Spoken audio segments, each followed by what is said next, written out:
Welcome and thank you for viewing this virtual, I guess we'll call it open house. I'm Mr. Sharp, the instructor for your son or daughter's college physiology course, their concurrent enrollment with the University of Minnesota. Again, thank you for taking the time to view this.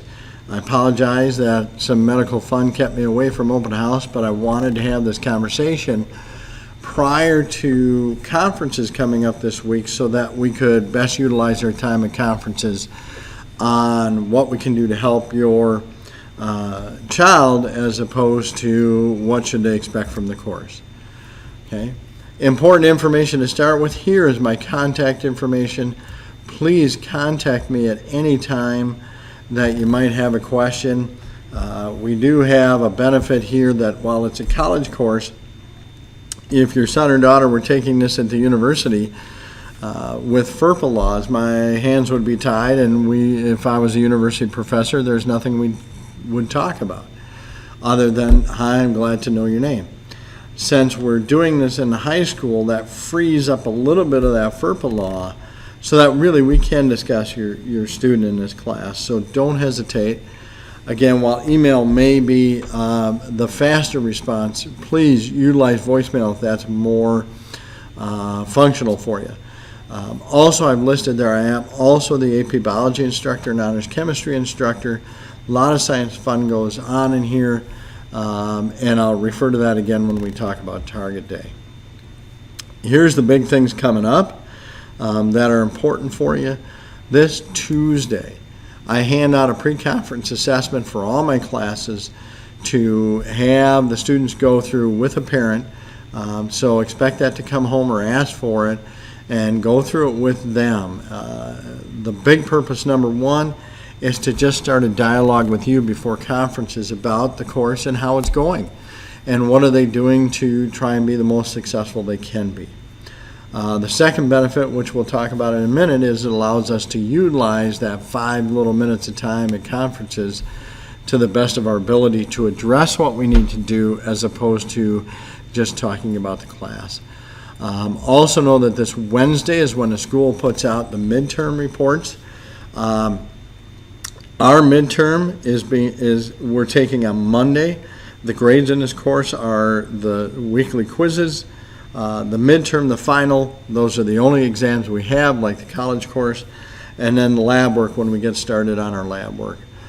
So the only thing on the midterm that you'll receive on Wednesday are the quizzes we've done to this point. Hopefully by Thursday I'll have all the midterms graded. We'll have a better idea of where your child is sitting. That brings us to Thursday. We have conferences on Thursday, 5 to 9 Thursday evening, 7 to 10 Friday morning. That's a 7-hour slot. And this gets me back to the other benefit of the pre-conference assessment, is it really gets us down to a few options with the time we have. If you think about the 7 hours that we are available to talk with parents and break that into the 5-minute segments we're supposed to have for each family, that's really only 84 slots, and I teach 130 students. So the math, of course, doesn't mesh, and I can't meet everyone as much as I want to. And I do. But the pre-conference assessment then gives us 3 options after you start that dialogue with your child. Maybe you have that dialogue and you kind of talk to them and you look at how things are sitting and you know what, you make a decision that there's other courses I really want to or need to talk to the instructor about. It's okay if I miss the physiology one this time, or I can contact Mr. Sharp later. Something on that time, maybe we can do it through email as opposed to having a face-to-face. But that may be the decision and free up that time that you don't have to wait in line. Certainly the other point is, as I try and get through these things, is you do want to meet, but now you've gone through the assessment and we have specific targets that we can talk about in that 5 minutes of time and really be effective in that 5 minutes of time that we have. And that's one of the greatest benefits of the thing. Or the third option is, as I've outlined here, you may go through that assessment and realize that 5 minutes isn't going to be enough and that you want to contact me, absolutely. and set up our own time before school or after school at which we can have a discussion and not worry about the 5-minute time limit, and really work on anything at this point that we feel we need to make your child successful. And that certainly is a very viable option that we can utilize. Either way, it starts a dialogue with you going through that pre-conference assessment and utilizes our time around conference time better. The other thing to know is our first target day is coming up October 18th. I'll be honest with you, I rarely target CIS physiology kids. They are seniors for the most part, pretty much all seniors who have opted or chosen to take this elective course and get the college credit for it, and therefore should have the motivation that I don't need to target them. Now, that doesn't mean that they don't need help. It just means that when I teach 3 courses, Honors Chem, AP Bio, and CIS Physiology, that target day is only 6 times a year. And I have to prioritize where is my help needed. As an overall course, generally the physiology students are so driven that they don't need me as much. So that's part of the reason I rarely target that one to go with. Plus, I love my one colleague who always tells his students, every day is target day if you want help. And that's true. Every day is target, not just the 6 days a week, but if you're struggling, every day is target day. And feel free. And that leads us to the next slide of, I'm available every day. I get here and shake hands with the overnight custodian. I'm the first one walking in the building. And every day, Monday to Friday before school, I am available, no appointment necessary. Just come in and get the help you need. Okay, and ask questions. That one-on-one conversation usually doesn't take much. This term, I'm also not teaching during 4th hour, 7th hour. So if your student has a study hall, that is certainly, we can make an appointment and get them a pass and come get help there. And while I am the head coach of 2 sports, one in the fall and one in the spring, I absolutely can be available after school. But again, these things need to be done by appointment. Before school is just, I'm here. These need to be done by appointment, and that's fine. All I ask is we do that a day in advance. One, if they're getting out of class, they need a pass from me, so we need to set that up with their study hall teacher. 2, if it's after school, it allows me to contact my assistants and let them know that I have to spend time with the student and will not be available right away for practice, and they can get us started. The textbook that we use is Visualizing Anatomy. It's a wonderful book with great pictures and graphics, but it's an at-home resource. I don't teach out of the book. We have plenty of other material that we can use. This is a reference guide to go home and study with to help solidify what we've done in class. And so that's there also. They all have access and have been given access in the code to get to the online text material that is here with this, which isn't just the book, but is also flashcards and some quizzes and some very good stuff to help as they're at home trying to find different resources to use. I also have a Sophia website that's on the syllabus for them to look at. In fact, this syllabus is probably more extensive than any they get in high school because it is a university course. So a lot of your answers may be on the syllabus. But I also have a Sophia website for the class that's being reworked a little bit because of our change of schools over at the U, but it's the same material. So I'm just trying to organize it to fit with the new class. But that also is a resource of video tutorials that I put together that are shorter on class information and strong points and lectures and stuff like that, just shorter versions of it that they can go and reference all the time. So a lot of material for them to utilize at different times. Okay. Here's the course highlights. We are now officially Biology 1015, Human Physiology, Technology, and Medical Devices. That's a switch this year. We have switched schools from the School of the College of Education and Human Development to we are now part of the College of Biological Science. It didn't change the fact that at the completion of this course with a passing grade, This is not an AP class. There is no big test at the end of the year. It's just what we do every term. It is still considered goes on most transcripts for most schools, a 4-credit science course with a lab. And again, they get a single grade at the end on a university grade. I take all 4 Eastview terms and average their grade, and that's what I submit to the University of Minnesota.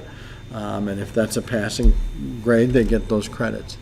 The big thing for me with this course to talk to parents about is to understand that while your student, for almost all the students in here, is a senior at Eastview High School, they are considered a University of Minnesota freshman. So they're not at the end of their educational journey, they're starting their next one.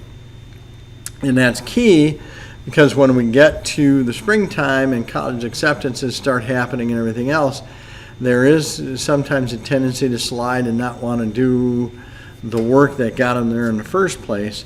And know that in this course, because they're considered university freshmen, we go strong till the end of the year or to the end of their term before they are done for graduation. So we just need to keep them motivated and doing the things that they need to do. Okay. Also, what you should know, there's an assessment the first day of every week, whether that's a quiz or the midterm or the final. That's it. I try and do weekly stuff, or actually we're required by the university to do weekly quizzes so that folks don't fall behind. I've talked about how what the course is based on, the labs, the grade is based on, and know that every couple of weeks I try and give them an updated outline calendar of what we're studying, where should they be studying, what should they be doing, and what it is, so they can manage their time and know what's coming ahead with everything they do. The best success here, use the video and the book resources at home, the online stuff, mine, the books, and the book at home, really a daily basis. It's a college course, so as best they can. I always recommend 30 minutes a day and an hour each day on the weekend. It's a college course. It's not like we're assigning homework. It's you're out of here and you're studying and you know what you're doing. Forming study groups for physiology is often a great thing to do so they can talk about it and quiz each other on anatomy terminology and then discuss the physiology. And the biggest thing, again, is asking for that help, that I'm available as often as they will ask for the help to try and help guide them through this course. Okay? So what can you do? Just keep up with them on the calendar and the outline and ask them how things are going and where are we at and what are you learning. It's physiology stuff, and with the switch over to the College of Biological Science and bringing in that medical device thing, they'll have a lot more. I mean, Minnesota's the hotbed. They're going to be seeing more after November when the CIS instructors go and have a meeting with Boston Scientific, who's giving us bags full of goodies of pacemakers and stuff that the kids can look at hands-on. So ask them about the calendar outline and where are they at in studying for that and what's upcoming. The calendar will have quizzes and tests and when labs are due and everything to help prepare. We'll go with them to the Sophia website and watch a video and ask what's inspiring them about the class or things like that. Really what I want to do in preparing them to get this college credit and really prepping them to get used to what college is next year is just helping them negotiate that path. And hopefully with your help as a key component, we can negotiate that path and pick them up when they make wrong turns, because that's part of learning. They're going to make some missteps. They're going to go the wrong way down the maze once in a while. But I really want to help really develop their knowledge and push their confidence beyond what they've got already, that they don't limit themselves in what they believe they can do, even when they're confronted with a challenge. What I'm trying not to do, which will just not help them get better next year when they really do start school, or in 2 years for our junior, is I can't be a snowplow. Okay? And I don't think we should be snowplows for them. We want to help them, guide them down the path, but we can't clear the path, because if your child doesn't struggle once in a while and see that challenge, then they don't learn. Nobody does everything perfectly. And so what I try not to do, and it frustrates kids when they ask a question and I answer with a question and they come back with a question, but we're having a dialogue and we're working through and they're figuring out the problem. And that's building their confidence, and they figure out, because that's what college is. They're going to be left a whole lot more on their own next year than they are in high school to fend for themselves and figure things out on themselves. So I'm trying not to completely clear the pathway.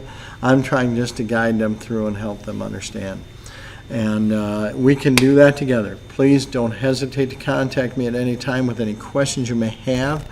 As the year progresses, we can certainly meet if you would like to, but I appreciate you tuning in and look forward to meeting you.